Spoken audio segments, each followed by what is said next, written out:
Hello, team players. Bantrid are a new ancestry that has only recently awoken from stasis. They look like columns with two eyes that have an orb as a foot that allows them to move around pretty fast. And they have a tendency to want to always be moving. In fact, if they're ever immobilized, they are immediately frightened until they are not immobilized. They also have dark vision and no sense of smell, making them immune to olfactory effects. As for attribute boosts, they get Constitution and Dexterity, as well as a free boost, and a flaw in Wisdom. Now let's move on to heritages, starting with the Bouncy Orb Bantrid. Simply put, you take no fall damage, period, regardless of how far you fall. Fantastic for any Bantrid that wants to fly. Then we have the Hollow Orb Bantrid. You gain a 20-foot swim speed, and while moving on the top of any liquid, your swim speed increases to your land speed, or 20 feet if that's higher. After that, we have the Jeweled Orb Bantrid. Choose one magical tradition. You gain a cantrip from that magical tradition spell list and cast it at will as a spell from that tradition. This spell is heightened normally, and whenever you gain an innate spell from a Bantrid Ancestry feat, change the tradition to that tradition. This one is fantastic. Just getting a cantrip from any tradition you want. And there are a lot of really good cantrips depending on your build. So this one is definitely one of the best ones. Next is Locomotive Bantrid. You have a speed of 30 feet rather than 25. And you gain a +2 circumstance bonus on acrobatics check to balance and to your reflex DC to avoid being tripped. Another fantastic one. Being tripped especially hurts. But with this one, it's harder to trip you. And acrobatics checks to balance won't come up too much, but when it does, it's going to be important. This is another great one. The Magnetic Orb Bantrid gives you a climb speed equal to your speed, but only to climb metal surfaces. You can also move across metal surfaces using your land speed when you're in zero gravity. You also gain a +2 bonus on acrobatics checks to balance, and your Fortitude DC to avoid being repositioned or shoved. This one is very, very good because metal surfaces are extremely common in Starfinder 2e. So being able to climb them and being able to move on them when in 0G gravity is insane. Balancing is pretty situational. However, Fortitude Cs against being repositioned or shoved can be very good depending on your build. I highly recommend this heritage. And lastly, we have the Winged Bantrid. Your speed is reduced to 20 feet. However, you also have a 20-foot fly speed. This is fantastic because flying is actually pretty great, especially in Starfinder. I mean, granted, it's not broken in Starfinder like it is in Pathfinder, but it's still pretty good. Alright. For level 1 feats, we have Coming Through. You become trained in acrobatics. And of course, if you're trained in acrobatics already, then you get another skill of your choice. You can also tumble through any number of enemies, not just one. Your movement ends when you critically fail an acrobatics check to tumble through an enemy's space, or when you lack the speed to tumble through its entire space. However, you still trigger reactions on a failure to tumble through. This one's actually pretty good for operatives. I mean, being able to tumble through any amount of creature spaces is insane, especially with some of the other feats that this ancestry has access to. I mean, if you're a melee operative, this one is fantastic. Moving on, we have Magic Collate Ball, which requires the Jeweled Orb at Bantrid Heritage. You become trained in a skill matching the innate spell you gained from your heritage. That's Arcana for Arcane, Nature for Primal, Occultism for Occult, and Religion for Divine. If you are already trained in the relevant skill, you can become trained in another one of those skills. You also gain the Trick Magic Item skill feat. This effectively means that even if you're not a spellcaster, you can use Magic Item, which is insane, especially since it does give you the ability to, especially since it does give you the skill associated with the innate cantrip you chose. So, even if you're not a mystic, you can still be good at healing allies, which is insane. As long as, of course, you have a wand or scroll of whatever spell you want to cast. Fantastic feat here. Then we have Magnetic Sweeper, which requires the Magnetic Orb Bantrid heritage. Whenever you leave a square, you can pick up an unintended object of 1 bulk or less that is mostly made out of metal with your foot orb. Your foot orb can hold 4 bulk of items, and the first 2 don't count towards your bulk limits. These items are considered stowed, so you have to draw them in order to use them. This one's pretty good too.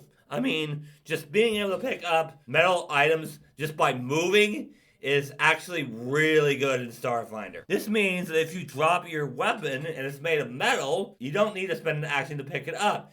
You just have to move over it. You do have to spend an action to draw it, but it's still great action economy. This is where we get into the feats that are really good for movement with this Ancestry.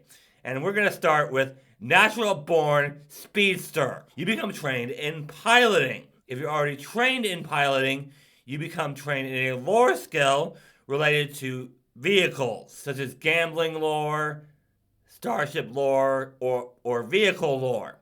You also gain the Express Driver skill feat. This one is fantastic for if you want to be a pilot. Express Driver is pretty nice. Alright, next up is On a Roll. Each time you use an action with the move trait, such as striding, you get a +2 circumstance bonus on saves against effects that would impose the fatigued, immobilized, paralyzed, slowed, or suppressed conditions until the end of your next turn. When you would gain one of these conditions for at least 2 rounds, reduce the duration by 1 round. This one is insane for this Ancestry. Remember, if you get immobilized, you're frightened. So having a +2 bonus on saves against being immobilized is actually really good for this Ancestry. I highly recommend this one for all Bantrid, especially since it applies to more than just the immobilized condition. Retro Tech. You become trained in your choice of computers or crafting. If you're already trained in both,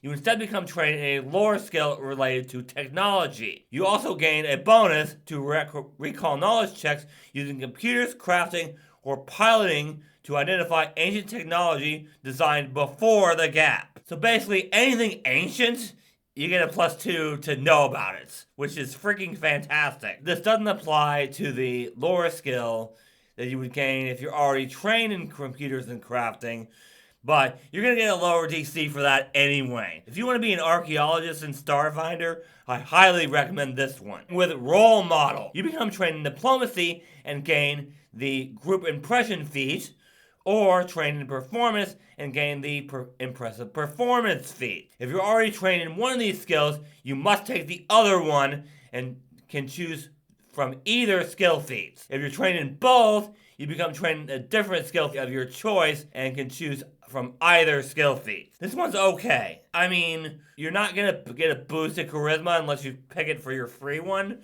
So, I mean, diplomacy is a great skill though, and can be very helpful, especially outside of combat. And you can take bond mods as well. You won't get it from this feat, but you will get the training and diplomacy you need for the feats. Alright, we now have skitching. You need to have at least 1 hand free to use this 1 action activity. You attempt an acrobatics or athletics check with a DC equal to the vehicle's AC. On a success, you hang on to that vehicle and remain adjacent to it as it moves, and can board the vehicle without an additional check. You can let go of the vehicle at any time without spending an action.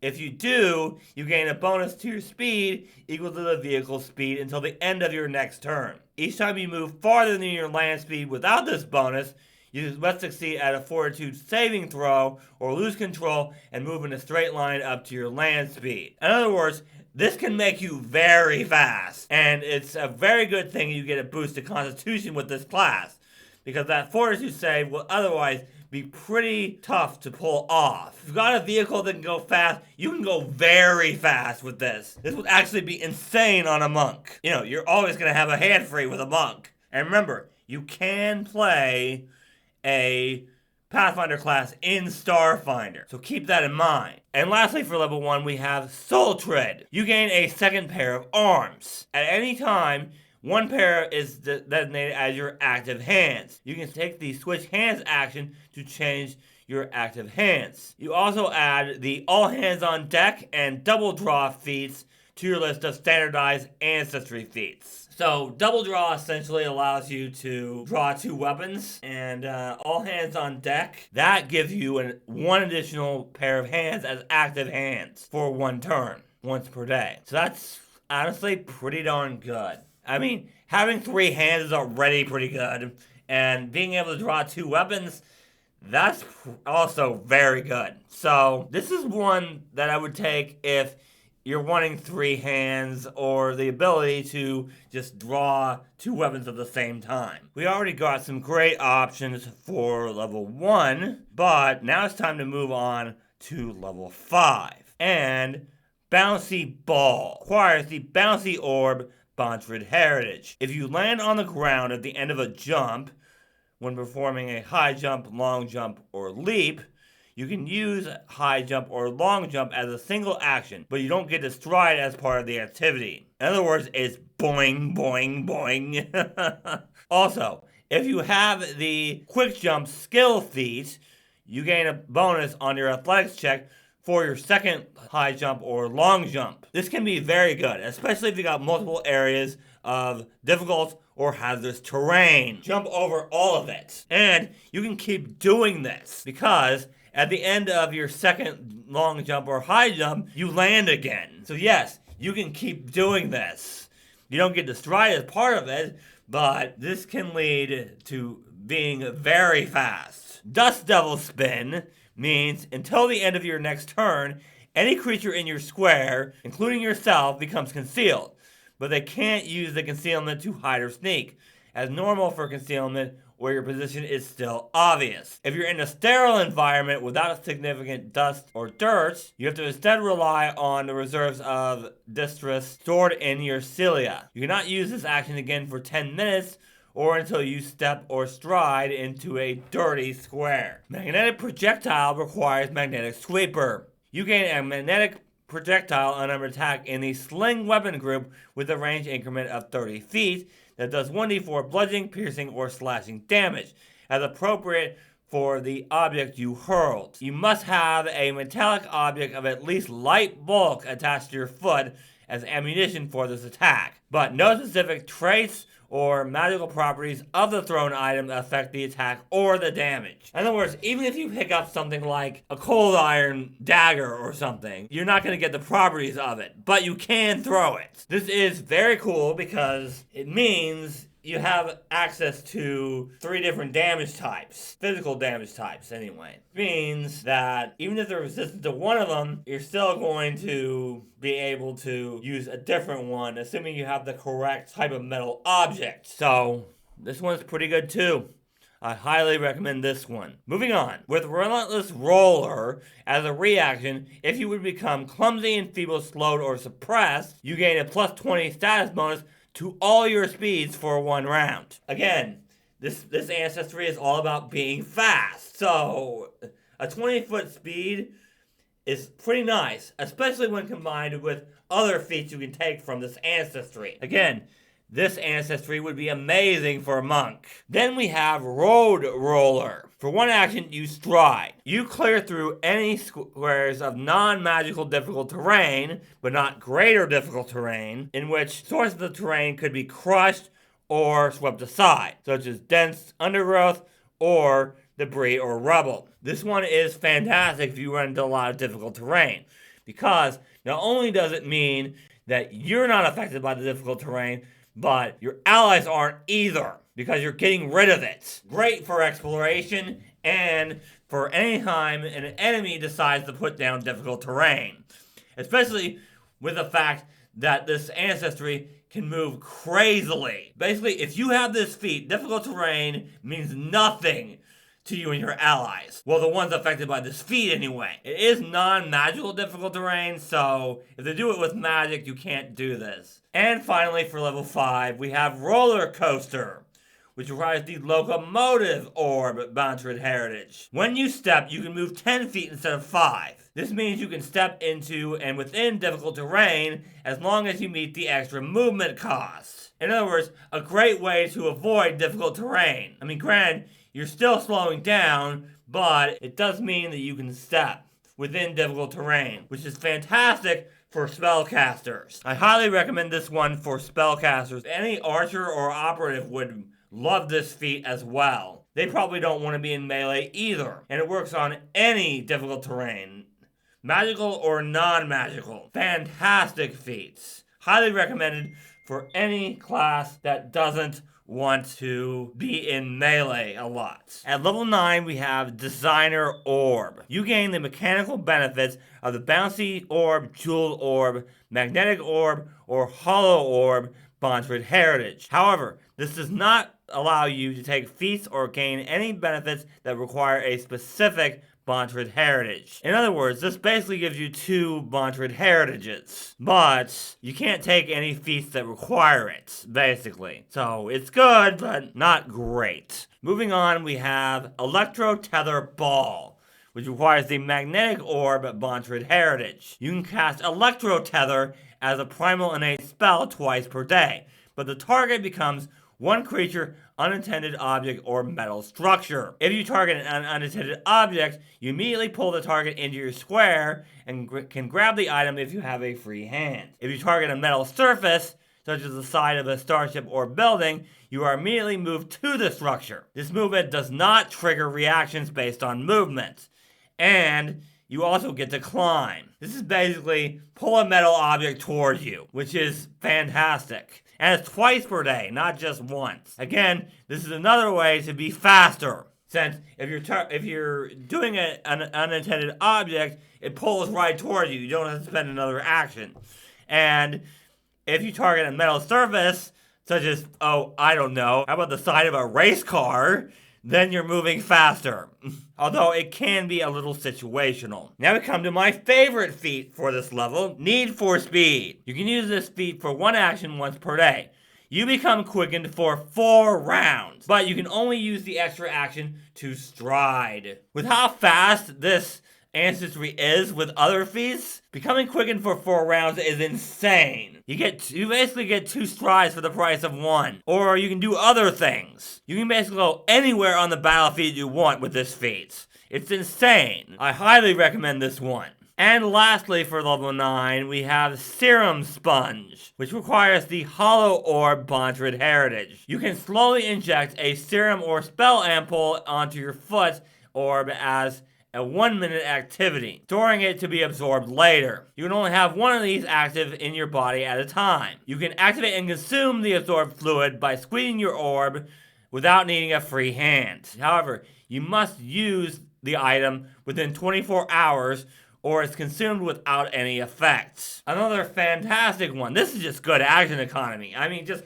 having a serum or spell ampoule that you can just use for 1 action without having to pull it out or anything is insane. This is great for anything that heals you or buffs or just anything that would be helpful if it's injected into your body. I love this feat too. At level 13, we're going to start with Distant Blur, which requires Need for Speed. When you stride while quickened from Need for Speed, you gain concealment until the start of your next turn, but you can't use it to hide or sneak, because your position's obvious. In other words, you're moving so fast that you are hard to hit, which is kind of nuts.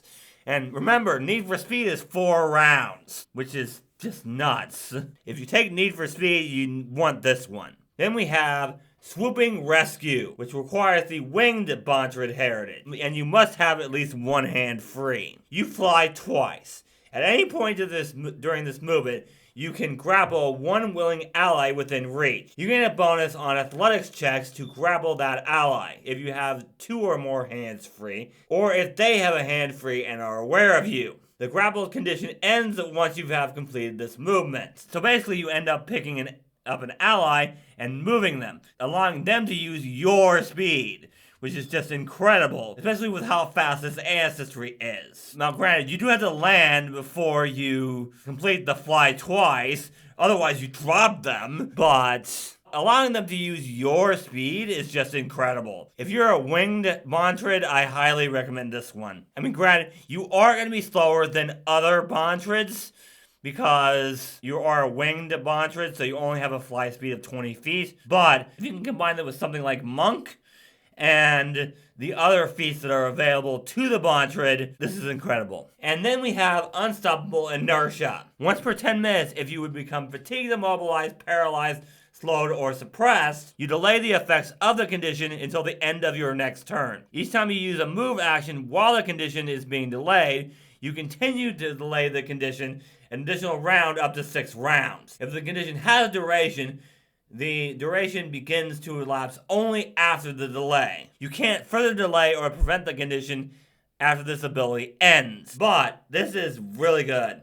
Remember, the whole frightened thing if you're immobilized? Yeah, this is a way to get rid of it as well, at least for a while. And remember, if you stride or move in any way, you delay it even further, up to 6 rounds, which is basically an entire combat. I mean, most combats are only going to last that long, or less. So as long as you move every turn, you're never going to be affected by any of this, which is fantastic. It is only once per 10 minutes, so, you're not going to be able to use this every combat, but on the ones you can, it's very, very good. And we've got 3 feats for level 17, starting with Crystal Ball. This requires the Jeweled Orb Bantrid Heritage. This allows you to use your Foot Orb to cast Scrying twice per day as an innate spell of the same tradition as the cantrip you chose for your heritage. The visual information you receive through the scrying in this way appears on your foot orb, and any auditory information is emitted as sound out from the surface of your foot orb. Scrying can be very helpful,